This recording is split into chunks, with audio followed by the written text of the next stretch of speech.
হায় রে আমার বেটা বউ হসে সোনা কুটি বেন গেল দেখি ঘরের মধ্যে কুটি কি করিচ্ছে হ্যাঁ ও মামা দেখছু দেখছু হায় রে আমার বেটা বউয়ের আক্কেল ভালো দেখ তো ওপরে ফ্যান দিয়ে থোছে নিচে ফ্যান দিয়ে থোছে শীতের দিনে মানুষকে এসে ফ্যান দেয় আর দেখো তো আবার কম্বল গাছ তো ফ্যানই দিবা তো কম্বল গাছ দিয়ে থাকো কে এত চাকর চাকর করেন কে? আপনার কি পেঁচো? আমার গরম লাগছে দেখে তো আমি ফ্যান দিছি। আপনার কোনো সমস্যা আছে? আমার স্বামী চকিদারের চাকরি করে, প্রতিদিনই মাছ গোস্ত কিনে নিয়ে আসে। আমার স্বামী কি বেতন কম পায়?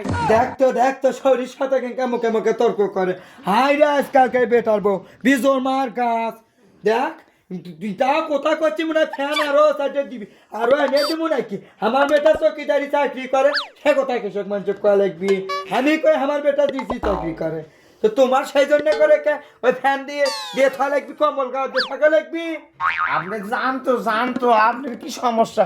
বেটার বইয়ের ঘরে তো আপনি কি দেখতে আসেন? দেখছো? আমার শরীরের যে বেদন সেটা আমি দেখ তো আমাকে বেটার বউ হয়ে ঘর থেকে বের হয়ে যাবার কয় এত তোমার সাহস কেনা দিতে আমার বাড়ি থাকো আবার আমাকে ঘর থেকে বাইর করে হয়ে যাবার কয় আপনি যেঙ্কা অধিকার আছে আমারও অধিকার আছে। ও মাই গো তোমাকে 2 দিন হল নেই তুমি অধিকার ফলাচ্ছ আমি সেই 24 বছর হলে আসছি এই বাড়ি তাই অধিকার পাই না সংসার এখন আমি ধরছি। হ্যাঁ সংসার তুমি ধরছো না কাম করো যে গিছির বউ হয়ে যাচ্ছে আপনি জানতো আমার স্বামী কি বেতন কম পায়? যান আপনি বাড়ান, আপনি ঘর থেকে বাড়ান, আপনি বেটা যান বাড়ান, আপনি বাড়ান। যান। আজকে বেটা বউ ঘর থেকে বাই করে দিচ্ছে